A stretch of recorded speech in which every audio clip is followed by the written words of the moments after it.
Another case of Hindu swindling. Told you guys not to trust this charlatan. He just is really good at parroting all the right-wing talking points, but in this interview that he did with the New York Times recently, you can see what he's really about. Before you tell me I'm being racist, I am, but not right now. So is that how American you are is a function of how many generations your bloodline is tied to the United States of America.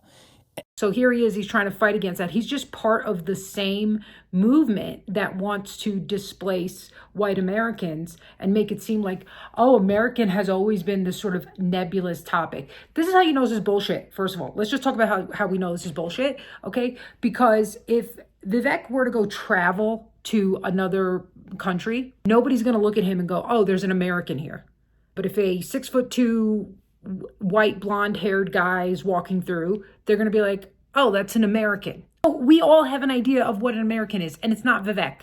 And I reject that view, actually. I think that a citizen is a citizen of this country, period. And I think if you have been born in this country, you pledge allegiance to this country, those ideals, whether it's one generation, two generation, or 10, there's not a spectrum of Americanness. But you can't say that literally about any other country or culture. Go look at the data of economic contributions of immigrants versus native-born Americans. And you can even see this in European countries, right? Denmark, native Danes versus non-Western immigrants. And that's substantially lower.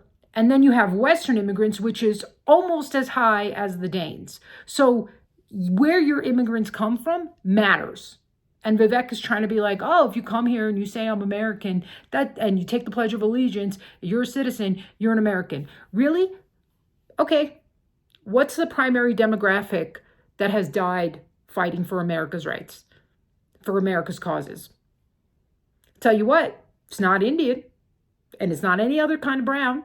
More of a blood and soil conception of American identity, So then he wants to fight against this blood and soil idea, which actually is the only idea of nationality that makes any sense. Is that you vest into how American you are based on how many generations your family and your lineage has been attached to the soil of this nation. Yeah, how many people are in your Kentucky cemetery plot? For example? How many people are in your Kentucky cemetery? They always do this shit, where they try to make every person who wants to argue for the continuity of American identity like some redneck hick who's like, oh, how many people do you have in your Kentucky cemetery? Yeah, those are the people who actually built this country. Yeah, I know. Oh, no, the slaves built this country. The immigrants built this country. No, those are the people who built those countries. Okay? Because even when you had the waves of immigrants, they were coming for economic opportunities. Well, what economic opportunities were they coming from if there was nothing built here? Oh, right. Logic. You know, and the blood and soil, you are inextricably linked to this land. On this view, you'll have the view, that people won't be willing to fight for abstractions or abstract ideals, but they will fight for their homeland. Yeah, people aren't going to fight for children in general, but they'll fight for their kids. I disagree with that. This is J.D. Vance's convention speech. Well, I think it's representative of a broader worldview in some segments of the NatCon world. And in my NatCon speech, I rejected that view because I actually think the American Revolution was fought for a set of abstract ideals, actually. This bullshit argument that he makes that the American Revolution was fought for a set of abstract ideas. No, buddy, it wasn't abstract ideas. Also, Thomas Jefferson and co. were here generationally. They didn't just come here and then all of a sudden go, let's do a revolution. I think Thomas Jefferson, the man who signed the Declaration of Independence, was swearing into existence a nation founded on those civic ideals. And that's exactly what was the war that led to the formation of this country. And in some cases, even the wars that we fought since, including the Civil War. See, there we go. Here's an immigrant who has no idea about what the Civil War was fought over. No, the Civil War was fought over states' rights. That wasn't an abstract idea. The South felt like they were being imposed upon by the North, forced to do things that didn't agree with what their constituents wanted. They were fighting for their land, what they felt was their country. Okay, maybe you would know that if you studied beyond just a fifth grade textbook that has this two-dimensional view that the Civil War was fought for slavery. On this question of Americanness and identity, this is the way national identities are normally built, right? So in some sense, the default presumption has to belong to this other side, the blood and soil vision. Like that has to be the default. We think about the national identity of Italy or the national identity of Japan. Right? Which, by the way, they're trying to erase, right? Go look at the mass migrations into Europe. Look at what they're saying in Britain, right? Britain, all of a sudden, you could be British, even if you're generationally from Africa. You could be British, even if you're generationally from Pakistan.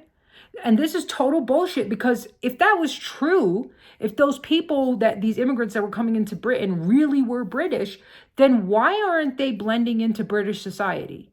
Why do they continue to refuse to meld with the culture and instead live in parallel societies? They live in communities that are totally isolated and are 90% their ethnic group.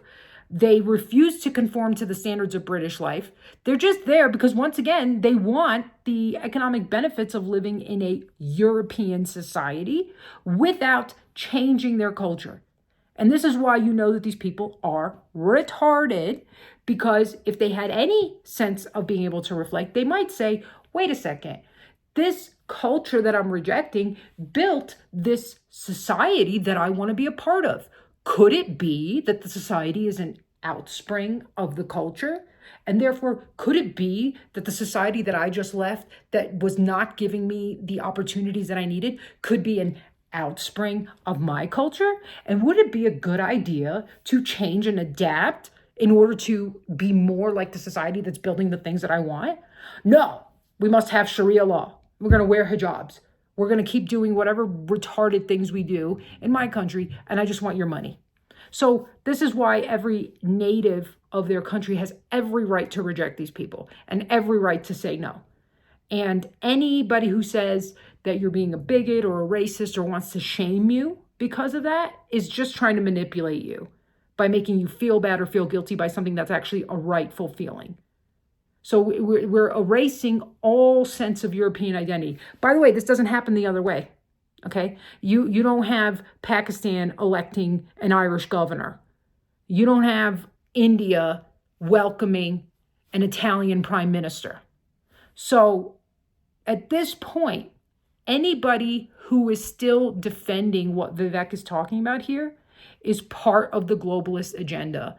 And they are trying to weaken your very rightful claims to your country and your identity. And we all know what's going on, and we all know who's behind it.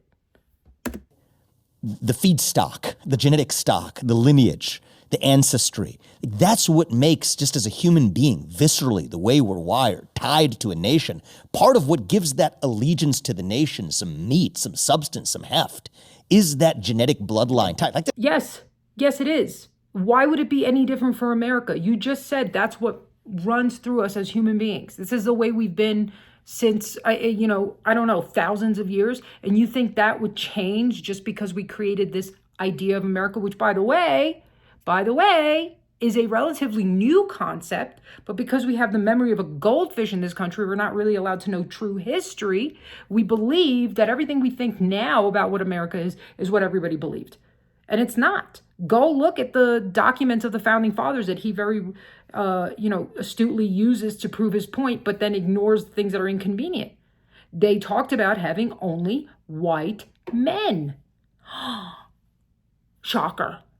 Oh, you're going to ignore that part. Why would they do that? Why would they do that if they thought the concept of America was just this abstract idea that could be fluid depending on, who the constituents are? No, these were European men who came here to build a country for Europeans where they could practice without religious persecution. That's just the way it's always been. So that has to be the default.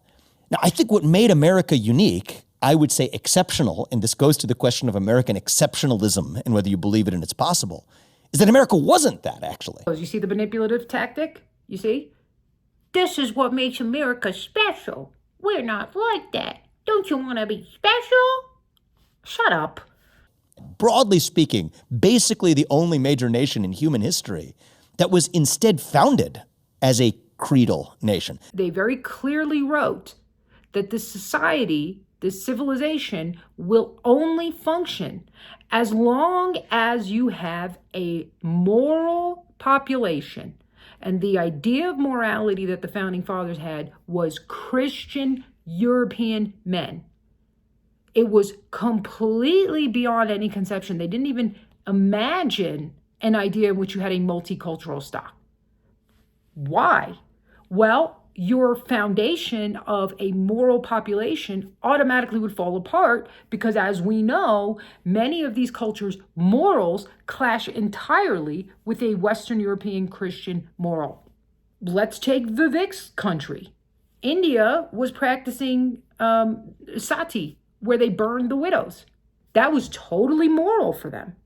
Complete contrast to what was going on in Western civilization. And in fact, they would still be doing it to this day if the British hadn't gone there and outlawed it.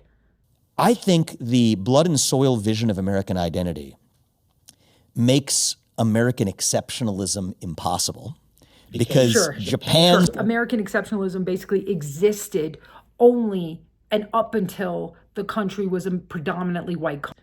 You'd had this interaction with Ann Coulter where I guess she says to you, look, you're great, you're really impressive, but I wouldn't vote for you because you're, quote, an Indian. You are so bright and articulate, and I guess I can call you articulate since you're not an American Black, but I still would not have voted for you because you're an Indian. Based. I've had enough with diversity, okay? Put the white men in charge.